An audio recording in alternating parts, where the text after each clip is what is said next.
자, 이제 우리가 뭐죠? 방금 앞에서 봤던 태그 라이브러리 JSTL을 우리가 이론적으로 좀 살펴봤는데 그 내용을 이제 우리가 실습을 하기 위해서 우선 자, 우리가 다운로드를 할 줄 알아야 되겠죠. 그죠? 그래서 자, 여기에 이제 구글에 들어가서요.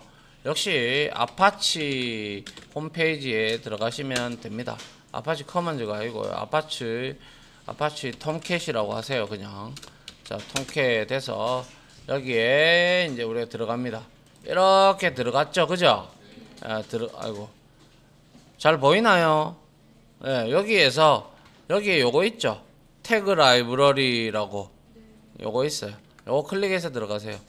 클릭해서 들어가면 스탠다드 태그 라이브러리 1.2.5 이렇게 되어 있다. 그죠? 자, 또 보험 사기가 전화가 오네요. 닫아야죠. 스팸으로 걸어야죠. 쌍놈 새끼들 어떻게 알고 자꾸 전화하노. 자, 아무튼 자 요렇게 있는데 밑에 쭉 내려보세요. 내려보니까 자 4개가 있다. 그죠? 예. 이게 이제 우리가 필요한 파일들입니다. 그래서 1.2.5까지 나왔네요. 제가 1.0.0부터 썼거든요. 저는. 아무튼 자 요거를 클릭을 하면 자동으로 다운로드가 됩니다. 요것도 클릭하고 자동으로 다운로드 되고요. 요것도 다운로드 하고 요것도 다운로드를 하십시오. 그러면 이제 다 다운로드가 됐죠. 맞나요? 자, 그래서 이렇게 우리가 다 다운로드가 되었다면 잠깐만요. 자, 뭐죠? 어디 갔노?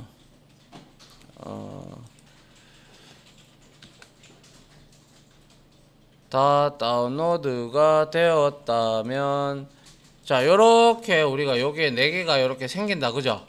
예. 그래서 요거를 우리가 복사를 해서 JSP 작업으로 넘어가서 JSP 작업이 어디 갔나요? 여기 이거죠. 그죠? 아, 이거 아니잖아. 아, 나는 요거 맞죠? 맞네요. 자, 여기에 우리가 나는 이미 여기에 받아놨어요. 그래서 여러분들은 여기다가 갖다 붙이세요. 알겠죠? 예, 여기에 넣어놓고 그 다음에 이제 넣어놨으면 어디 웹.점 라이브러리 여기 있죠? 예? 여기에다가 이거를 4개를 이렇게 선택을 하셔서 쭉 긁어서 여기다가 카피 파일즈 해서 4개가 올라오도록 합니다.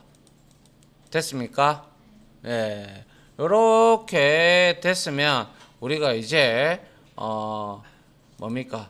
이제 이 코어 태그부터 시작해서 아까 설명드렸던 그 4가지에 있는 그 태그를 우리가 이용을 할 수 있게 된 환경을 만들었다. 그렇게 보시면 될 겁니다. 알겠습니까? 예, 그래서 이제 그에 관련된 내용들을 우리가 한번 코드로 한번 우리가 만들어 보도록 하죠. 그래서 잠깐만요. 이렇게 있다면 우리가 웹 컨텐츠에서 자 뭐부터 해볼까요? EL 했고 자 어떤 게 이 순서가 어떤 게 내가 먼저 했더라? 10시 38분 이거 했고 그 다음에 이너 오브젝트 이거부터 내가 시작을 했군요. 그럼 이너 오브젝트를 한번 볼까요? 이거는 내장 객체들이 이거는 됐고요.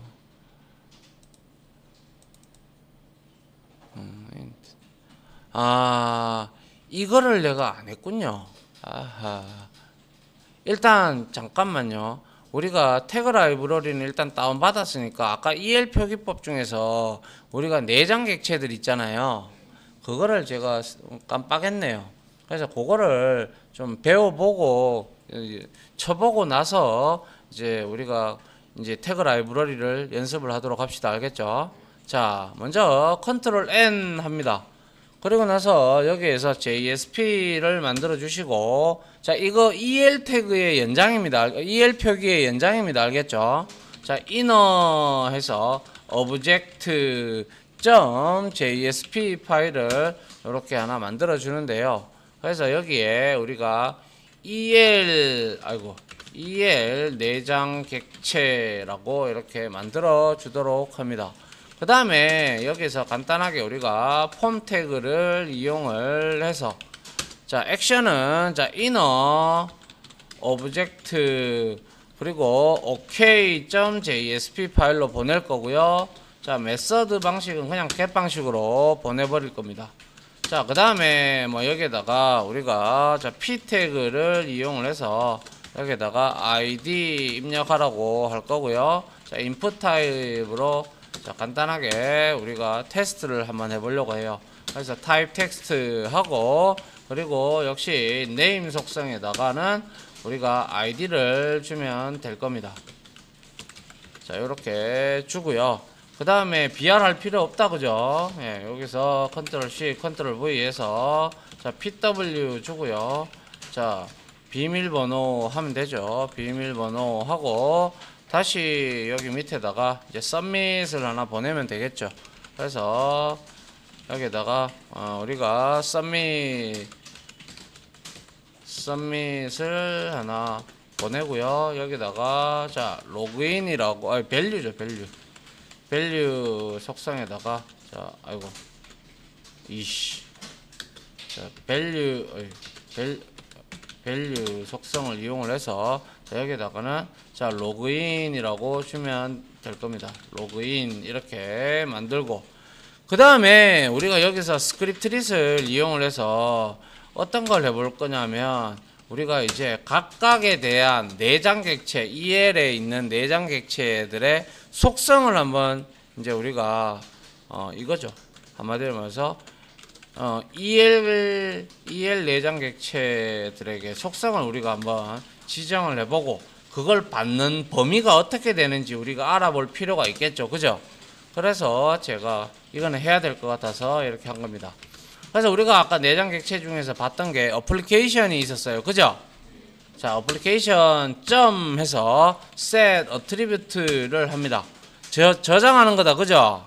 그래서 여기에서는 그냥 우리가 간단하게 자, 어플리케이션 내장 객체니까 어플리케이션 복사해서 여기다가 어플리케이션 넣어주고요. 그리고 나서 여기에서도 역시 이렇게 하고, 자, 어플리케이션 내장 객체다 이렇게 키와 밸류를 각각 스트링 타입으로 이렇게 지정을 해두도록 하죠. 그 다음에 두 번째가 또 뭐 있었어요? 세션이 있었다. 그죠? 세션에서 set attribute를 해주는데, 얘도 역시 동일하게 여기다가 세션이라고 넣어주고요. 그리고 여기에다가도 역시 세션하고, 그 다음에 여기에다가 내장 객체 이렇게 넣어줍시다. 자, 그 다음에 있었던 게 리퀘스트가 있었다. 그죠? 맞나요? 자, 리퀘스트 합니다. 리퀘스트 하고, 그 다음에 점 해서 set attribute를 해서 역시 리퀘스트로 주도록 하고요. 얘도 역시 리퀘스트 내장 객체라고 이렇게 만들어 줍니다. 그 다음에 한 개 더 있었던 게 페이지가 있었다. 그죠? 맞나요? 그래서 페이지 점 뭡니까? set, 이건 아니죠. 페이지 컨텍스트로부터 얻어야 됩니다. 자, 페이지 컨텍스트 점 set attribute를 줘서 여기에다가는 우리가 자, 페이지라고 지정을 하면 되겠죠. 그래서 페이지 이렇게 지정하고, 자, 요거를 복사를 해서 여기다가 붙여넣고, 여기에 내장 객체, 그래서 이거의 유효 범위를 말로만 지금까지 설명을 했지만 여러분들 눈으로 직접 보라고 제가 이렇게 친 겁니다. 알겠습니까? 자, 그러면 이제 요거를 받아줄 요 놈을 만들어야 되겠다. 그죠? 예, 그래서 요 복사해가지고, 복사해서, 자, 우리가 컨트롤 N 해서 JSP 파일을 만들어 놓고, 이렇게 갖다 붙여 주도록 합니다. 그리고 나서 우리가 여기서 하는 것은 당연히 자 뭡니까? 내장 객체의 값들을 한번 출력을 해보는 거예요. 그죠?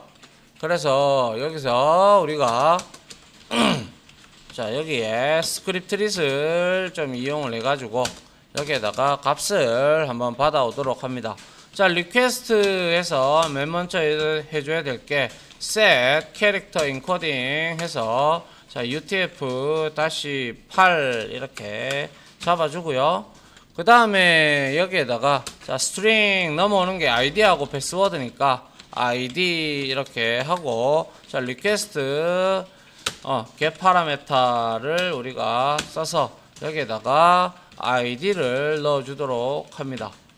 자 그 다음에 복사해서 그대로 자 pw를 넣어주면 되고요.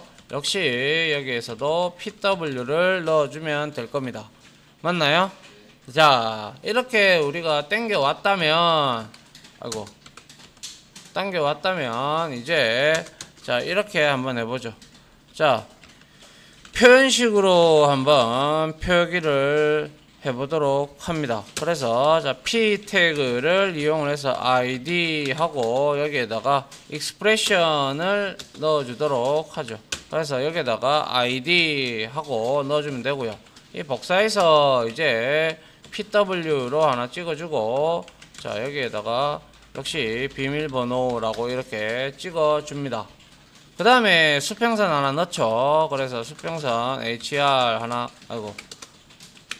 넣고요. 그 다음에 여기에다가 EL 태그 관련된 이제 값들을 한번 우리가 출력을 해볼 건데요. 여기서는 당연히 이 값들은 다 찍힐 거예요. 내장 객체니까. 그죠? 그런데 여기에서 이제 우리가 일단은 EL 표현식으로 EL 표기법 이렇게 해서 여기에다가 똑같이 이거 가져옵니다. 가지고 와서 갖다 붙이고요. 그 다음에 이거 지워야죠. 그리고 이렇게 달러 하고요. 달러 하고 이렇게 해서 여기에다가 우리는 넘어오는 값이기 때문에 EL 태그의 내장 객체 중에서 우리가 파라메타 인자 전달 값을 받는 내장 객체가 바로 ferrum입니다. ferrum. 그냥 여기다가 id 이러면 안 돼요. 알겠습니까? 예, 그래서 ferrum으로 자 ferrum.id 이렇게 넣어주고요.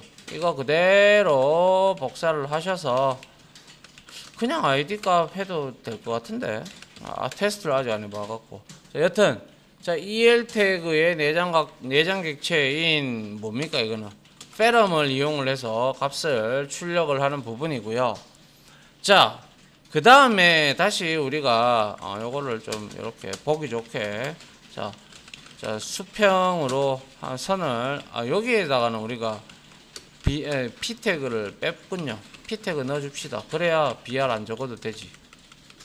자 이렇게 하고요. 그 다음에 여기에서는 뭘 할 거냐면요. 자 우리가 내장 객체에 담았어요. 그죠? 그래서 우리가 먼저 어플리케이션을 한번 자 어플리케이션 이렇게 해서 어플리케이션 스코프의 범위가 얼마나 되는지 봅니다. 그래서 여기까지 당연히 살아있겠죠 얘는. 그죠? 그래서 여기다가 자 달러 합니다. 달러 해서 자 여기에다가 자 어플리케이션 스코프 이거 자동 완성 안 된다고 했어요. 알겠죠? 자 그래서 어플리케이션 스코프 이거를 그대로 복사를 해서 자 우리가 뭡니까 어플리케이션 스코프에 있는 점 해서 어플리케이션 언더바 네임을 출력을 하면 되겠죠. 그래서 요거 그대로 어플리케이션 스코프 이렇게 해서 자 어플리케이션에 있는 언더바 네임을 출력을 하면 될 겁니다. 언더바 네임 이렇게 출력을 하면 되고요. 자 그리고 똑같이 여기에다가 복사를 해서 이렇게 해서 이번에는 당연히 세션이겠다. 그죠? 자 세션 이렇게 스코프 하고 역시 요거를 복사를 해서 그 다음에 세션 스코프에다가 이렇게 넣어주고, 그 다음에 역시 세션 네임으로 이렇게 넣어주면 되겠네요. 됐습니까? 자, 그 다음에 이제 똑같이 우리가 페이지 리퀘스트죠. 이렇게 복사를 해서 자 여기다가 우리가 리퀘스트를 한번 넣어 보도록 하죠. 리퀘스트 하고, 자 리퀘스트에서 요거 복사해서 자 여기에 리퀘스트 스코프 그리고 리퀘스트 네임을 우리가 이렇게 찍어 보면 될 거고요. 그 다음에 한 개가 더 있었던 게 바로 페이지 스코프이다. 그죠? 맞나요? 그래서 여기다가 페이지 스코프 하고, 그리고 나서 여기에서 페이지 스코프를 줍니다. 페이지 스코프를 주고 여기에다가 역시 페이지 네임으로 주면 될 겁니다. 자, 페이지 이렇게 좋습니다. 자, 이렇게 다 됐으면 이제 한번 테스트를 해봅시다. 자, 아직 잠깐만 칠 시간 드릴게요. 보세요. 설명할 시간이. 자, 요렇게 해서 실행을 했습니다. 실행을 하고, 자, 여기에서 쭉 올려서 여기에다가 아이디는 홍이라고 이렇게 하고 비밀번호 12345 로그인을 했어요. 근데 표현식 둘 다 출력 다 됐어요. ELPO 기법도. 그죠? 근데 왜 이러지? 이건 내가 뭐 값을 잘못 지정했나? 보죠. 어플리케이션 네임이고 이게 어플리케이션 값인데 내가 네임을 넣었군요. 네임을 빼야 됩니다. 그러면 자 요거 스코프 아닌데 어플리케이션 스코프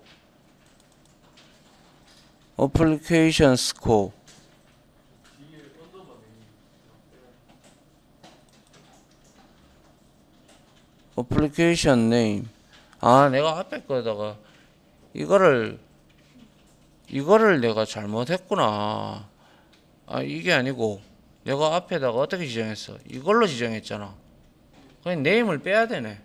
몰랐네. 요거 빼야 됩니다. 예, 요거 빼야 돼. 자, 빼고요. 요거 빼세요. 자, 페이지 스코프에서 자, 여기다가 이제 자, 새로 고침하니까 어때요? 리퀘스트 스코프는 왜 죽었지?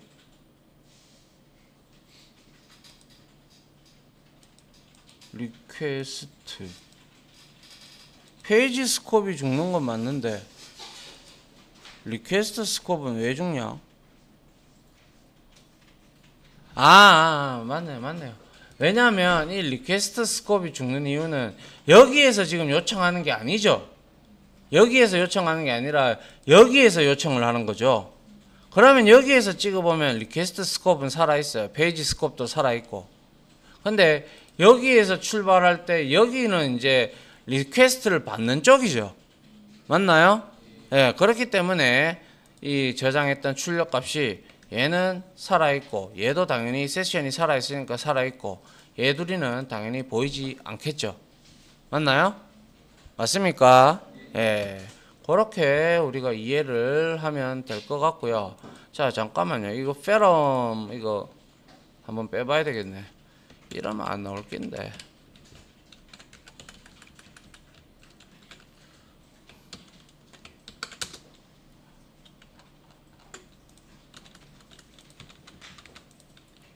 그쵸? 페럼을 써야 되죠. 예, 안 나오죠. 자, 여튼 이렇게 해서 다시 페럼으로 돌리고요. 자, 그리고 여기에 주석을 좀 달아 드릴게요. 자, 요거는 어플리케이션 스코프하고 세션 스코프에 대한 내용입니다. 그래서 이렇게 해놓고요. 그리고 페이지 스코프하고 리퀘스트 스코프는 출력이 안 되죠. 왜? 이거는 요청받는 쪽이니까. 그죠? 맞나요? 예. 그래서 결론도 이렇게 좀 내어 드릴게요. 자, 결론은 자, 앞에 잠깐만 보실래요? 자, 결론은 이거예요. 실제로 EL 태그는 몰라도 상관없습니다. 알겠죠? 그런데 개발하는 데 있어서 단지 이런 게 있다 정도만 알고 계시고 타인이 개발한 내용을 읽을 줄만 알면 되겠죠. 그런데 여러분들도 써보셔서 이제 아시겠지만 EL 태그의 장단점이 있습니다. 보셨다시피 얘는 자동 완성을 지원하지 않아요. 맞죠? 하지만 그에 반해서 코드의 양도 줄어들고 가독성을 높일 수 있는 것은 좋은 점이죠. 그러니까 여러분들이 알아서 이거는 EL 표기법이구나 정도만 여러분들이 아시면 된다 이거죠. 맞나요? 예. 시간 다 됐네. 오늘은 여기까지 하고요. 그러고 내일 JSTL 코어 태그 라이브러리에 대한 실습을 진행하도록 하겠습니다. 됐죠? 자, 여기서 마치도록 합니다.